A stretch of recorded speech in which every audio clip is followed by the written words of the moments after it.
Alors le marché trad s'envole, le Bitcoin traîne les pieds et on a SpaceX qui prépare littéralement des centres de données dans l'espace. Donc, il se passe pas mal de choses et on va faire le point, on va parler de tout ça aujourd'hui. On perd pas de temps, on rentre dans le vif du sujet. Alors le Bitcoin, on aime beaucoup, il avance, mais quand même, il traîne un peu des pieds. En ce début de semaine, on a vu de la volatilité. Puis, plus grand chose, sauf sur les ETF. Sur les ETF, ça a bougé. Il y a eu des entrées là-bas, il y a eu des entrées de près de 222 millions de dollars. Résultat, le mois d'août, oui, reste légèrement dans le vert. Mais faut être honnête, le Bitcoin continue clairement de sous-performer par rapport au marché trad. Et sur ce marché trad, justement, on a une reprise en V impressionnante. Regardez, on a le Nasdaq 100 qui a grimpé de 9,3% en seulement 4 séances depuis jeudi dernier. C'est simple, c'est l'une des reprises sur 4 jours les plus rapides de l'histoire. Et en plus, le plus fou, c'est qu'il n'y avait même pas eu de vraies mauvaises nouvelles avant ça.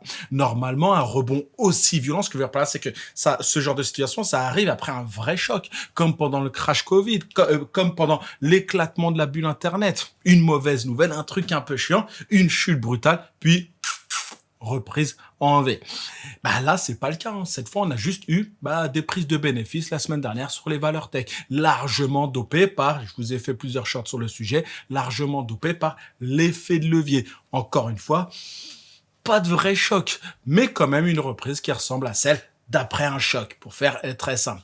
Et ce soutien, en plus, il est venu de plusieurs côtés à la fois. Alors déjà, Trump a déclaré hier que l'activité industrielle américaine progresse à son rythme le plus rapide depuis 4 ans, largement au-dessus des attentes. Les nouvelles commandes augmentent depuis 7 mois consécutifs et le marché action est à son plus haut historique et enchaîne les records. Les exportations américaines dépassent les 200 milliards de dollars pour le 5e mois consécutif, en route vers ce chiffre il est hallucinant, en route vers 2500 milliards de dollars sur l'année.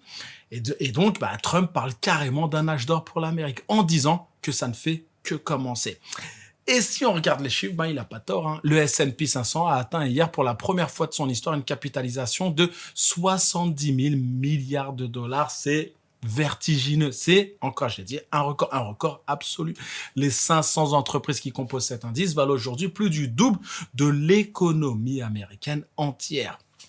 Et avec ces nouveaux sommets, le marché haussier se poursuit. Il a maintenant environ 3,8 ans et sur les 7 derniers marchés haussiers, 6 ont duré au moins 5 ans avec une moyenne de 7 ans par cycle. Donc, si on se base sur l'historique, on serait potentiellement au milieu d'un bull run qui pourrait encore durer plusieurs années. C'est la théorie. Pourquoi je dis ça? Tout le monde n'est pas de cet avis. On se dit absolument tout sur la chaîne. Qui? Michael Burry, The Big Short, etc. Vous connaissez. Michael Burry a de nouveau averti hier que le marché action se rapproche d'un sommet majeur et qu'un crash comme celui de 1987 pourrait survenir. Pour rappel, ça peut être intéressant, mais Burry a correctement anticipé les 2 dernières grosses corrections. Mais il se trompe parfois, mais pas toujours. Parfois, il a raison. Donc, faut avoir ça en tête. Et en attendant, on a les résultats trimestriels publiés actuellement qui restent très solides. Caterpillar, par exemple, a annoncé une croissance extrêmement forte, largement portée par le secteur tech. Et ça montre quoi? Ça montre bien que toute cette dynamique liée à l'intelligence artificielle ne profite pas qu'aux entreprises d'IA elles-mêmes. Elle se propage à d'autres secteurs. J'aurais pu parler des acteurs de l'IA, mais bon, je pense que c'est plus pertinent d'analyser ce point-là. On voit une croissance massive dans la construction, notamment la construction de data centers. Et ce sont des entreprises comme Caterpillar qui fournissent les machines pour les construire. Et donc, l'effet de l'IA sur l'économie se retrouve de plus en plus dans des sociétés qui n'ont rien à voir directement avec l'IA. Et ça a clairement contribué au nouveau record du S&P 500. Puis il y a autre chose. Les données économiques confirment aussi cette croissance. Le déficit commercial américain a baissé. Les exportations restent stables. Et le marché de l'emploi montre toujours une forte demande de main-d'œuvre avec des licenciements qui restent à un niveau modéré. Et en parallèle, les commandes dans l'industrie et le commerce s'améliorent. Donc, globalement, ce qu'il faut retenir, c'est que globalement, ça confirme que l'économie américaine reste très robuste malgré des taux élevés et une inflation encore un chouïa haute, un peu haute. Le chômage semble contenu et les commandes explosent. on va parler maintenant de SpaceX. On va faire ça dans moins d'1 minute. Mais avant, j'ai envie de vous partager un bon plan. OKX vous offre 400 € de récompense si vous ouvrez un compte sur la plateforme en utilisant mon lien, en utilisant le lien que je vous mets en description. OKX, plateforme crypto que j'utilise personnellement. Vous avez le code de parrainage juste ici. Pensez à le rentrer. Si voilà, s'il n'y a pas de code, pensez à le faire. Alors, les 400 € bonus de bienvenue, très facile à récupérer. Vous faites déjà votre KYC, vous récupérez 100 €.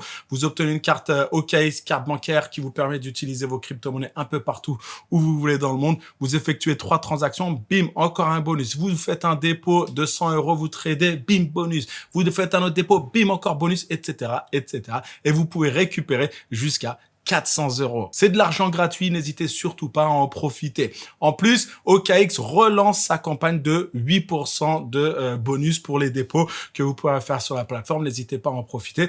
Et aussi, en utilisant le lien que je vous mets en description, encore une fois, mon lien, je me répète, vous avez toujours accès à ma formation finance perso, bourse et crypto, une formation gratuite, complète, 4 modules, 32 leçons. N'hésitez pas à en profiter. Et vous avez également accès à Voltis. Voltis, l'application qu'on a créée avec mon équipe qui vous permet d'étudier votre portefeuille crypto, qui vous permet d'étudier n'importe quelle crypto-monnaie du marché. N'hésitez surtout pas à en profiter. Plus de 2000 personnes ont profité de Voltis gratuitement. Donc, n'hésitez surtout pas. Je pense que j'ai tout dit sur OKX. On poursuit et on va poursuivre avec SpaceX. SpaceX. L'entreprise a publié hier des résultats trimestriels qu'on peut qualifier de solides, avec un chiffre d'affaires en hausse de 92% à 7,8 milliards de dollars. L'EBITDA ajusté a bondi de 191%, soit 3,54 milliards de dollars. Starlink compte désormais 12 millions de clients et l'entreprise dispose d'environ 100 milliards de dollars de liquidités. Autrement dit, pour faire simple, ça fait beaucoup de chiffres. Autrement dit, ils ont du cash. Ils ont énormément de cash. Maintenant, ce qui est intéressant, c'est que SpaceX a quand même perdu de l'argent sur son bilan à cause de la correction du Bitcoin. L'entreprise détient 18 712 Bitcoins et n'en a vendu aucun jusqu'à présent, malgré la correction assez sévère des derniers mois. L'action SpaceX a d'ailleurs bien progressé, notamment grâce à l'annonce d'un partenariat avec Nvidia. Et là, ça devient vraiment intéressant. Pourquoi ? Parce que, en résumé, Nvidia et SpaceX veulent envoyer de la puissance de calcul pour l'intelligence artificielle dans l'espace. Ça paraît, j'ai l'impression d'être dans Interstellar, ça paraît sortir d'un film de science-fiction, mais c'est un sujet qu'on évoque régulièrement. Voilà, c'est un sujet qui revient de plus en plus. Alors concrètement, c'est quoi? Alors SpaceX lance la mission StarCloud IA-1 avec à son bord les nouvelles puces Nvidia Vera et Rubin. L'objectif, c'est lequel? Construire un centre de données en orbite. Et concrètement, ça veut dire quoi? Ça veut dire déplacer dans l'espace une partie de la puissance de calcul qu'on construit aujourd'hui uniquement sur Terre.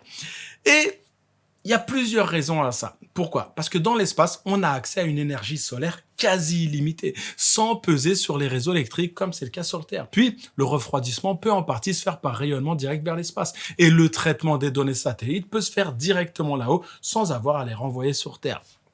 À long terme, on pourrait voir apparaître de véritables clusters d'IA en orbite, ce qui serait beaucoup plus efficace qu'aujourd'hui. Mais, très important, je me suis fait mal. Mais, faut être clair, pour l'instant, c'est que des projets pilotes. On n'aura pas de centre de données en orbite la semaine prochaine. Ce sont de premières missions de démonstration pour tester le concept et accumuler de l'expérience avant de développer ça à plus grande échelle. Ça reste une évolution passionnante, c'est vrai. Et Nvidia fait partie du S&P 500.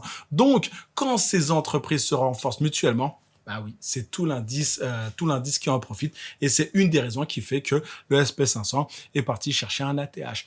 On va poursuivre avec Nvidia parce que Nvidia soutient énormément d'acteurs dans ce secteur, notamment Anthropic. Alors Anthropic, justement, Anthropic vient juste de signer un contrat de 10 milliards de dollars avec la start-up d'infrastructure Volta, soutenue par Nvidia sur une durée de 6 ans. La capacité de calcul sera développée par Bitdeer, une entreprise de minage de Bitcoin qui va exploiter ce centre de données.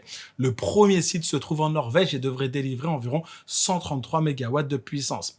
Puis en parallèle, Volta a annoncé avoir levé 300 millions de dollars de capital risque frais, ce qui valorise désormais la startup à 2,4 milliards de dollars. Et ça, c'est exactement le même schéma qu'on observe depuis plusieurs années. Nvidia investit dans Volta et lui fournit en même temps ses puces d'IA. Je vous avais fait une vidéo sur cette loupe qu'NVIDIA met en place un petit peu partout sur ses projets. Et donc, Volta construit ensuite un centre de données avec ce matériel. Bitdeer s'occupe de la construction et de l'exploitation du site et Anthropic loue cette puissance de calcul pour 10 milliards de dollars sur 6 ans. Et donc, comment comprendre tout ce que je suis en train de dire là?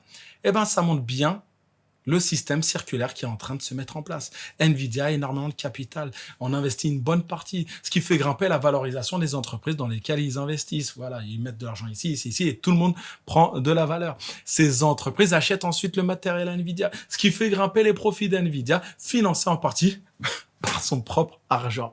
Et comme les marchés financiers appliquent un effet multiplicateur, eh ben la valorisation grimpe bien plus vite que les profits réels déclarés. Et c'est justement là le point critique, le point de critique principal sur cette dynamique. Alors oui, les revenus actuels sont beaucoup plus sains qu'en 2008 ou en 2000. Il y a de l'activité, c'est vrai. Mais tout ce système repose sur l'idée que ce cercle vertueux va continuer de s'auto-alimenter indéfiniment. Et la question qu'on peut légitimement se poser, qu'on peut se permettre de se poser, c'est jusqu'à quand ça peut durer, surtout en cas de choc majeur. Bon, pour l'instant, tout va bien. Les chocs semblent plutôt être évités. Donc pour le moment, ça va. Puis, après ces bonnes nouvelles économiques, Trump et Scott Bessent ont annoncé hier que la grande campagne militaire contre l'Iran avait été annulé.